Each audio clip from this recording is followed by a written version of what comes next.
या ध्यान से पढ़ें फुर्सत के क्षणों में।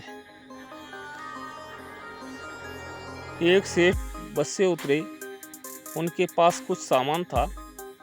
आसपास नजर दौड़ाई तो उन्हें एक मजदूर दिखाई दिया। सेठ ने आवाज़ देकर उसे बुलाकर कहा, अमुक स्थान तक इस सामान को ले जाने के लिए कितने पैसे लोगे? आपकी मर्जी, जो देना हो दे देना, लेकिन मेरी शर्त है कि जब मैं सामान लेकर चलूं तो रास्ते में या तो मेरी सुनना या आप सुनाना। सेठ ने डांट कर उसे भगा दिया और किसी अन्य मजदूर को देखने लगे। लेकिन आज वैसा ही हुआ जैसे राम वन गमन के समय गंगा किनारे केवल केवट की ही नाव थी। मजबूरी में सेठ ने उसी मजदूर को बुलाया। मजदूर दौड़कर आया और बोला, मेरी शर्त आपको मंजूर है? सेठ ने स्वार्थ के कारण हाँ कर दी। सेठ का मकान लगभग 500 मीटर की दूरी पर था।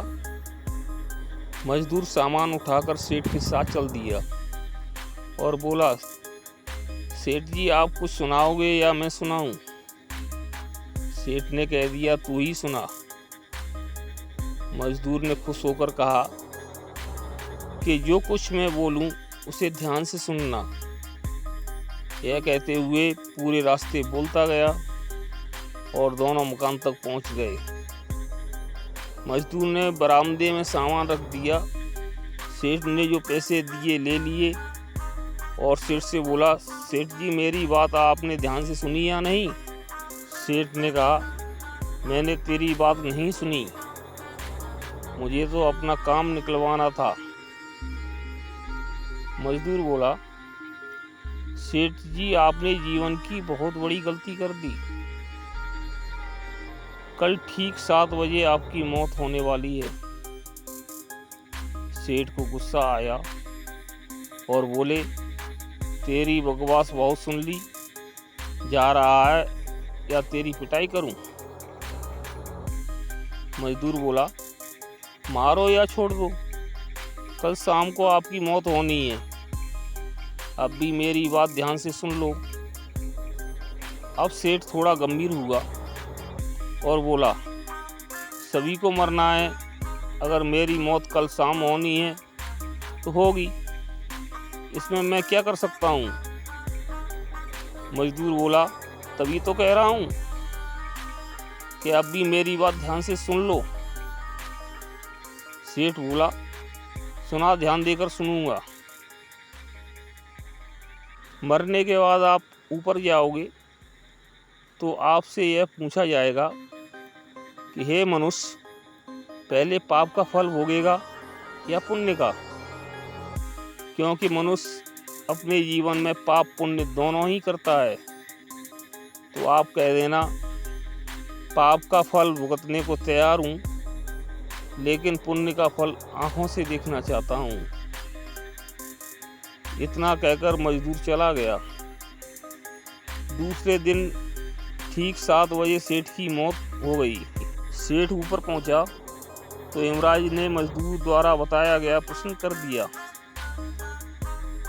कि पहले पाप का फल भोगना चाहता है कि पुण्य का?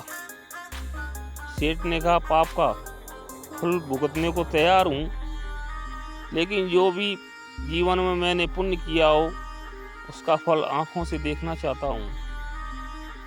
यमराज बोले, हमारे यहाँ ऐसी कोई व्यवस्था नहीं है, यहाँ तो लोगों के फल को भुगतवाया जाता है। सेठ ने कहा कि फिर मुझसे पूछा क्यों? और पूछा है तो उसे पूरा करो। धरती पर तो अन्याय होते देखा है, पर यहाँ पर भी अन्याय है। यमराज ने सोचा, बात तो ऐसे ही कह रहा है, इससे पूछकर बड़े बुरे फंसे। मेरे पास कोई ऐसी पावर ही नहीं है जिससे इस जीव की इच्छा पूरी हो जाए। बेबस होकर यमराज उस सेठ को ब्रह्मा जी के पास लेकर गए और पूरी बात बता दी।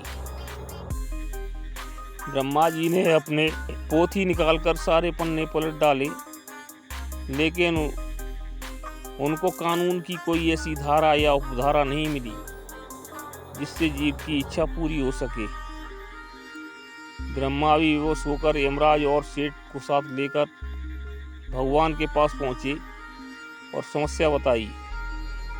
भगवान ने यमराज और ब्रह्मा से कहा, जाइए अपना अपना काम देखिए। दोनों चले गए।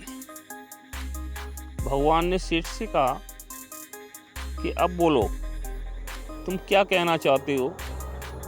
सेठ बोला, अजी साहब, मैं तो शुरू से ही एक ही बात कह रहा हूँ कि पाप का फल भुगतने को तैयार हूँ, लेकिन पुण्य का फल आंखों से देखना चाहता हूँ।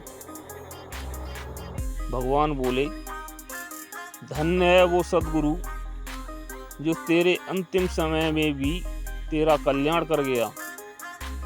अरे मूर्ख, उसके बताए उपाय के कारण तू मेरे सामने खड़ा है।